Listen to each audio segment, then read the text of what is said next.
So there's been a type of flying that I've been wanting to get into for a while that I just haven't had the chance, or I just haven't taken the step forward to until now. There's a few considerations that I make as I get into this new type of flight training for myself. So I wrote down some notes, and I want to explain some of the considerations that I go through when deciding on the type of training that's right for me, and what I want to do with it. So the type of training that I want to get into is tailwheel training, or tail draggers, right? So as you can see behind me with the Cirrus, that is a tricycle gear aircraft. So you have 2 gears on the wings and then 1 in the front. So that's typical tricycle gear, whereas tailwheel, like the name implies, the wheel is actually in the back. And there's some interesting considerations with that. But let's start off with the considerations that I made when trying to decide on tailwheel training. Very first consideration I ever made was the why of tailwheel training, right? So what is the reason that I actually want to learn this tailwheel training? Is it because I want to go crop dusting, or do I want to go banner towing? Those are considerations that you'll have to make for whatever type of training you want to get into. For me, I wanted to get into tailwheel training because I was always interested in it. The type of planes that I admire are the ones that can fly in the backcountry. They are essentially the Jeep of the sky. They can land anywhere, land on dirt. And seeing those type of airplanes, I recognized that they all had a commonality in them. They were high performance, but most of the ones that I was looking at were tailwheel aircraft. I'm talking about the Piper Cubs. I'm talking about the Huskies, the one that Trent Palmer flies that I can't remember the name of off the top of my head for some reason. But I would always go online and see all these awesome videos of these pilots flying these backcountry aircraft, and I was so inspired by those. So I wanted to get into flying that type of aircraft. Now, the other reason I really wanted to get into tailwheel training is because I saw online a bunch of people were saying that this is a great way to learn stick and rudder skills. And I talked to some of my other friends, and they all agreed that, yeah, you have to be very on top of your stick and rudder game when you're flying a tailwheel aircraft. And that's something that is really crucial to me. I feel like that is a very fundamental skill that really all pilots should be focused on learning. So if that skill is going to be taught through tailwheel flying, then that is something that I really want to do. If you're enjoying this video, please leave a like and subscribe. It really does help out the channel. And if you have any ideas for future videos or anything you'd like to say, drop them in the comments below. I'd love to hear from you. The first thing was I did a discovery flight. I went up to Apopka, Florida. Actually, it is F83, Foxtrot 83. And I did a discovery flight with Tailwheel Adventures out there. And I really enjoyed it. It was so much fun to fly in a tailwheel airplane for the first time. So that really did convince me that this is something that I am really interested in. So after doing that discovery flight and deciding that I wanted to get into tailwheel training, here are the considerations I made. The first thing was the instructor. I wanted to find an instructor that felt like I would be able to learn from and felt that the instructor would be safe as we went up and trained. Not every instructor is the same, so shop around for the instructor that is right for your type of learning. I'll admit that I kind of lucked out, and the first person that I did my discovery flight with, I did actually enjoy them as an instructor in general. So I did reach out to them and say, hey, I want to learn with you how to do this tailwheel training. The next thing was the aircraft that I would be flying, right? So there's a bunch of different tailwheel aircraft out there. I knew that I was interested in some of the more aerobatic aircraft or more high-performance aircraft, but also some of the classics like the Piper Cub, right? The Piper Cub is a beautiful aircraft, that electric yellow with the lightning bolt pattern on it. It just looks so cool to me. But then I also know, like, down the road, I would love to fly in something like a Husky or something like that. But in terms of training, I was looking around at the different aircraft that tailwheel pilots typically train on, and the flight school that I chose did have the type of airplane that I would want, which was a Citabria. And I think specifically it is the 7 Kilo Charlie Alpha Bravo Citabria. I don't know what the different types are out there yet, so I'm very new to tailwheel training, obviously. Next thing on my consideration was the airport. Now, I would typically like to be at a closer airport to me. Right now, I am at Sanford International, Kilo Sierra Foxtrot Bravo. And that's not very far from where I live, so it's very easy to commute to that airport. However, the one that I'm actually going to is about an hour drive, which I did make that consideration. It's not my favorite location for an airport, but it is something that I'm willing to do with the time frame that I have, but just one of those considerations that I made when choosing the flight school. Additionally, I looked at some of the reviews, right? So I want to see what other people are saying about these flight schools, seeing what other people have gone through.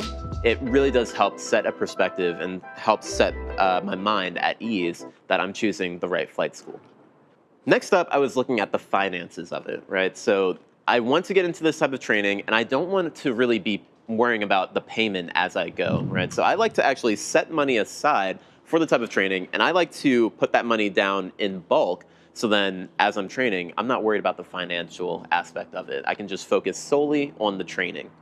Now, after deciding my why and making all of these considerations, the last thing that I did was get a second opinion. I actually called up my grandparents and I went through all of the considerations that I made and asked them, hey, from an outside perspective, do you think it's a good idea for me to take on this tailwheel training?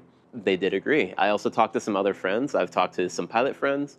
I just discussed with them all the considerations that I was making, and they pretty much agreed that it's a pretty good idea for my reasons for flying. All right, so real quick, I want to touch back on the financial aspect of it, right? Because we want to do everything within our means, right? So I like to plan ahead. I wrote down the finances of what I think it should cost me, about the hours that it will take, all of the requirements, and I also took into consideration the time requirement for that. But let's talk about finances. So for the instruction time, so with the instructor, their rate at this flight school goes for about $100 an hour. In terms of the aircraft wet rate, meaning the aircraft with it already being fueled, that rate goes for about $200 an hour. For total flight time, if I'm flying with an instructor and in that aircraft, then it'll be $300 an hour. I also took into consideration the ground training time, right? So for the ground training, it was only about an hour of instruction for that I was seeing online. So add another $100 onto your math. Now, on average, it was looking like it would be about a 10-hour course, which doesn't seem like a lot, but if you add all the numbers up, then you're looking at about $3,000 for the overall tailwheel training. Now again, I come in with the knowledge that that is an average, right? It might take me longer, it might go shorter, it really depends on how I do in my training. So personally, I like to leave a little bit of a buffer, so I'll add on another 5 hours on top of that. So altogether, I set aside about $4,500 for getting my tailwheel endorsement.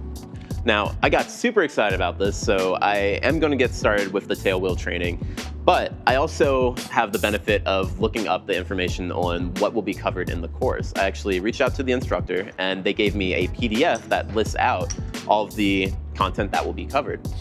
Some of the things I'm most excited about are learning the different types of landings. So there's the 3-point landing, so landing with all 3 wheels, and then there's also the wheel landing, which sounds kind of weird, but that's where you're landing on only 2 of the wheels, and then the back will come down as well.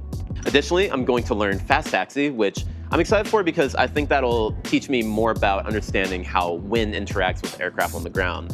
Now, the aircraft that I fly are very forgiving. I don't really have to do too much correction for wind when I'm on the ground, unless it's a very gusty day. But from my understanding, from reading online, tailwheel aircraft are much more susceptible to wind, especially when on the ground. Another thing is going to be the crosswind takeoff and landings, so I'm sure that'll get me really good at my stick and rudder skills, which I'm very excited for. And then also it's going to teach me about aborted takeoffs.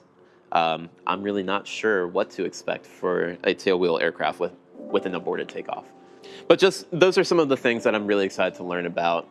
So I'm really looking forward to taking this tailwheel training.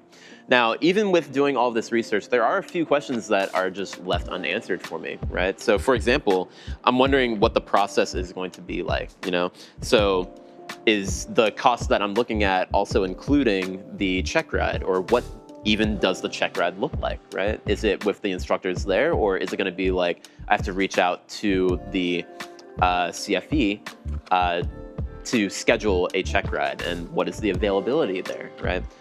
So I don't have a full idea of what the overall process is, unfortunately, but those are just questions that I need to bring up to my instructor to get a better understanding. So overall, I'm really excited to begin this tailwheel training. I'm looking forward to improving my stick and rudder skills, most of all. I am interested in learning the differences between tricycle gear and tailwheel aircraft. And overall, I think it will give me a better appreciation for the skills required to be a tailwheel pilot. Now, you know me, I'm going to take as much video as I can and film all that I'm doing. I plan to get some after-action review footage, right? So I use GoPros, 360 cameras. I like to film everything that I can so then I can review it on the ground. So hopefully I can expose some of that to you guys as well. But yeah, I'm going to film as much as I can and bring you along the way. So hopefully this video is going to be part of a series. I'll put it in a playlist and you can check out as I progress. And you'll see some mistakes along the way, I am sure. There's gonna be some interesting stuff going on. But it's a really exciting opportunity to learn this tailwheel training, and hopefully it will get you interested in it as well. If you like this video, if you have suggestions, of course, drop them in the comments below, leave a like and subscribe. It really does help out the channel. But let's get to it.